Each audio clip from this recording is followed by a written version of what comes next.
When we were young, I'm guessing many of us were taught right from wrong in very simple, straightforward ways. Share. Be kind.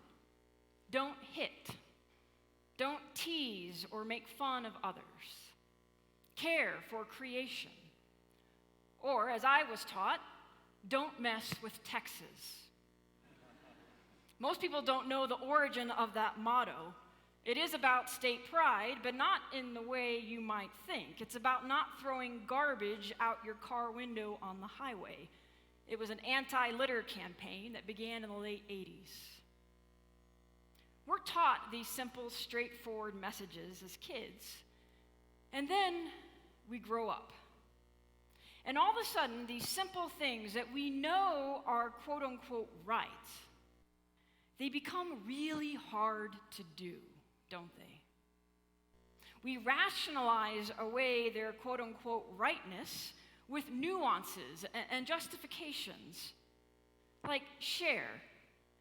Okay, but how much do I have to share? I mean, I worked hard for my stuff, and what if I'm sharing more than somebody else is sharing? It needs to be equal.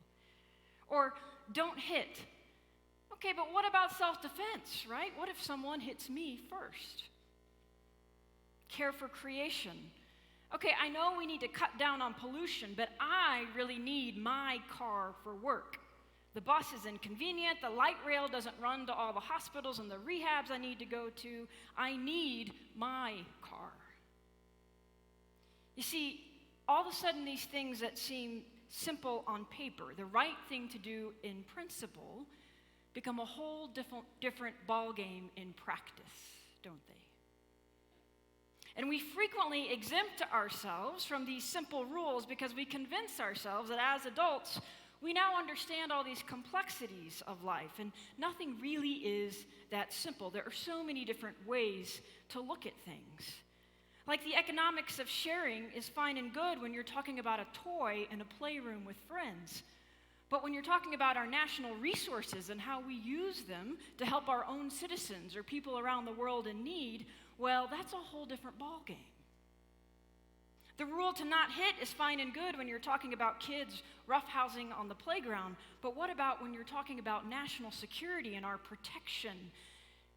Is violence, even in the name of peace, a worthy cause, even if it's not ideal?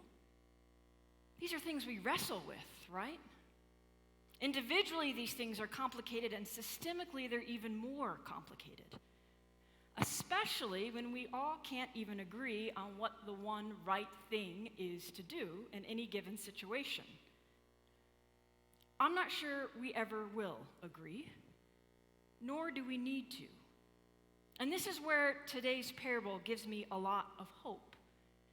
It shifted my thinking from what is the right thing to do or the wrong thing to do to thinking about my own actions, my own agency, my own behavior. To not worry about what ball game I'm playing in, so to speak, if I'm going to win or lose, but maybe just to focus on the ball that's coming my way in this moment. Today's parable confronts us with the reality of the present moment, encourages us to step up to the bat in the game that we are actually playing in right now, not stand on the sidelines and think about the game that we wish our world was playing. It's a familiar story, is it not? We love it because it affirms what we love about our faith, about the better angels of our nature, right? It's the golden rule. Do unto others as you would have them do unto you. Why is it that something so clear and so straightforward in principle is so dang hard to live out? In his letter to the Romans, the Apostle Paul writes about this inner conflict that we feel. Listen, he says to the Romans, I can't explain my actions. Sometimes I'm not able to do the things I want to do, and the very things that I don't want to do, I do. This is my story. Is it anybody else's? Whenever I read that passage in Paul, it reminds me of another theologian, Charles Schulz, who once had Charlie Brown muse in one of his comic strips, sometimes I lie awake at night and ask, where have I gone wrong? And then a voice comes and says to me, this is going to take more than one night. When we're honest with ourselves, when we let down the facade of always having to be the kind of person who does the right thing at the right time and who has all the right answers, we realize we are human and we mess up and we often don't know what the right thing to do is. And that's okay. This parable often gets played out as a moral tale on who was a better person than someone. It can be used to guilt trip people into thinking that they're not helping enough. Jesus isn't into guilt. He's into transformation. So let's look again at this story.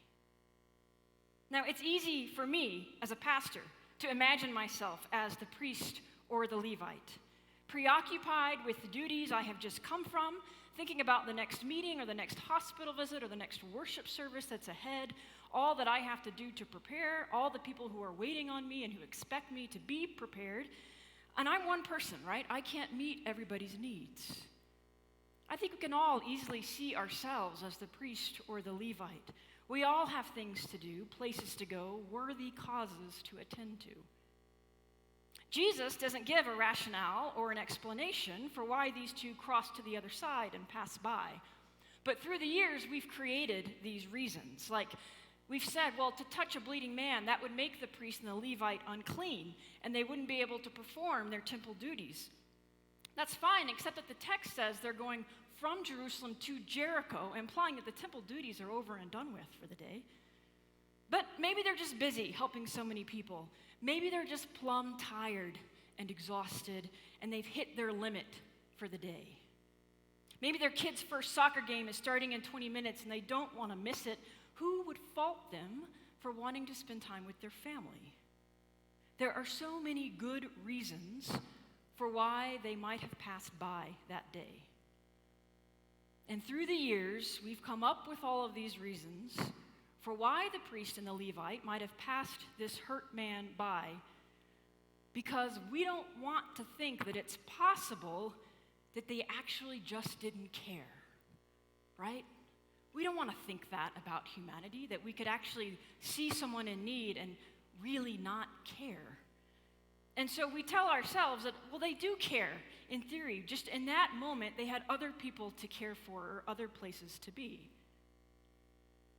The truth is, I don't think Jesus told this parable so that we would do somersaults in our head about trying to justify the actions of the priest and Levite.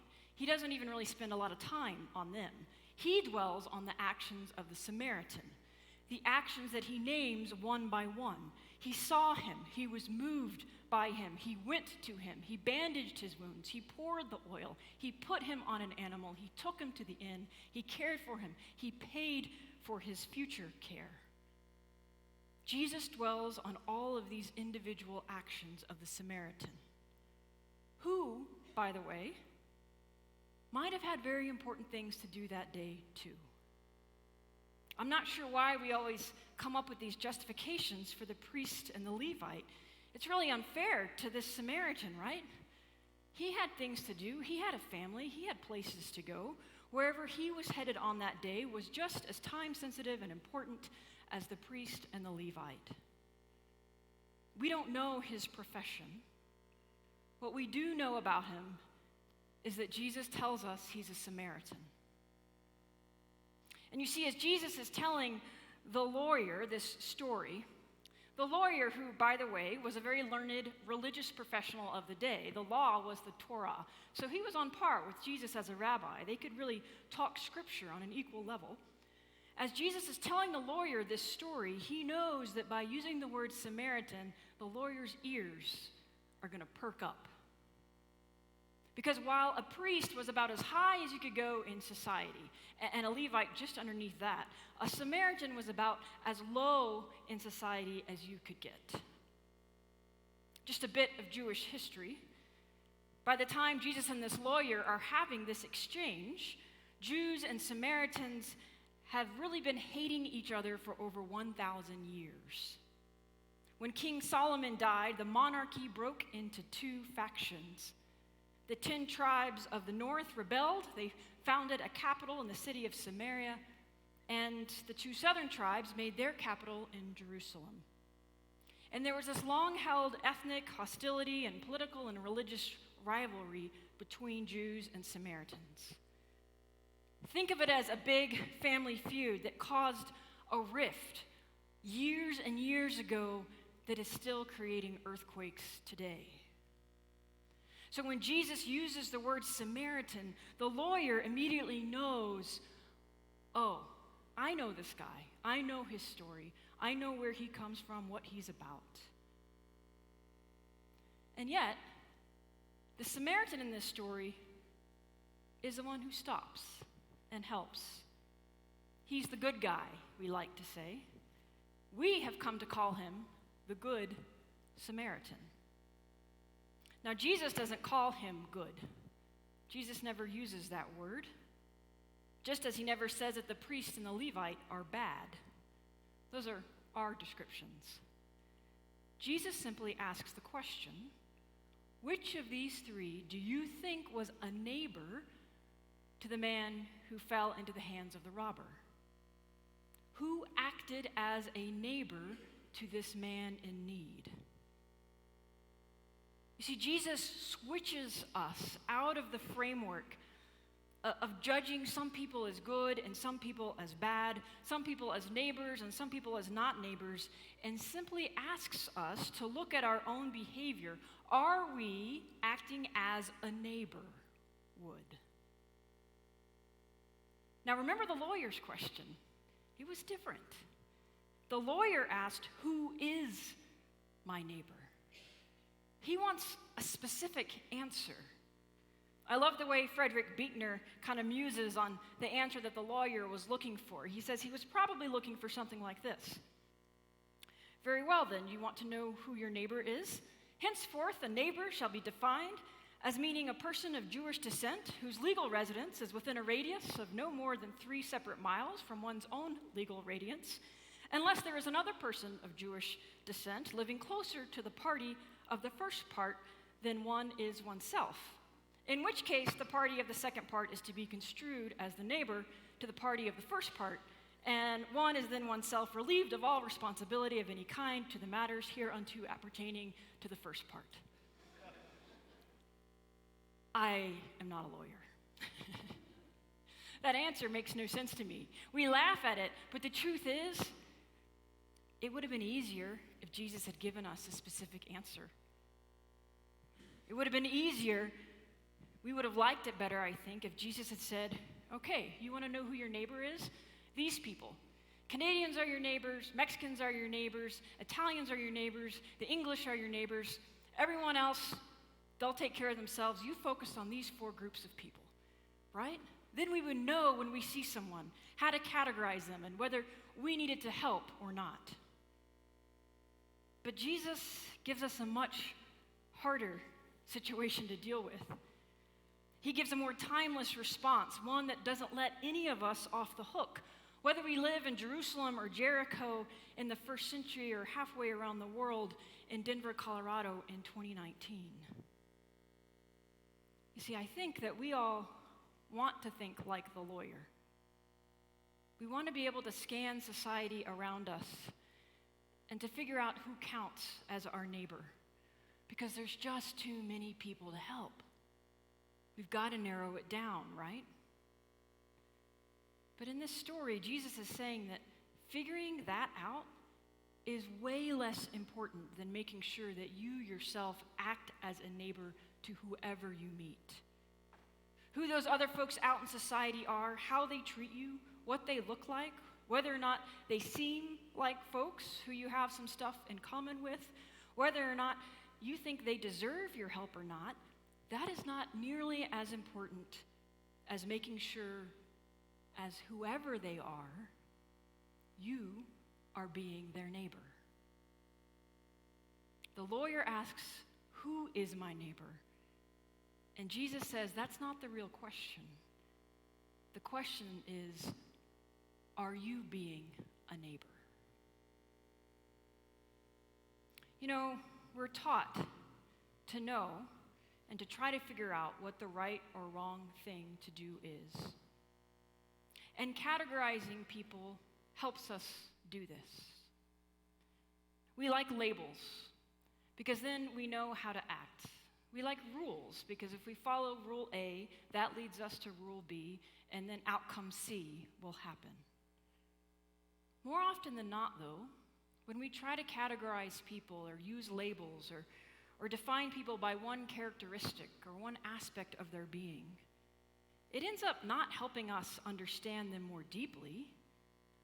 Rather, it just ends up helping us understand whether or not they are people like us, so that we can then understand what our responsibility to them is.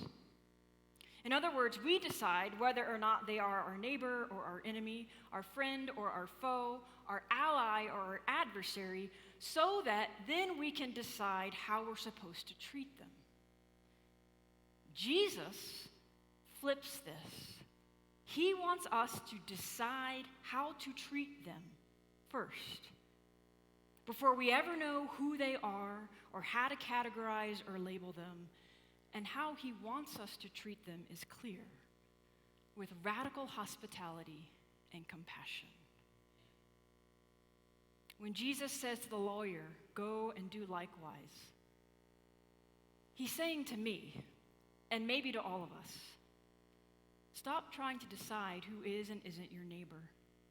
Stop trying to rationalize and make excuses for who you're going to help, or the right way or the wrong way to help people. Don't avert your eyes or cross to the other side. Don't walk away when you're uncomfortable. Ask yourself, what does it mean for me in this moment to be a neighbor to this person, whether it's the person in front of you or the person you see on your TV screen?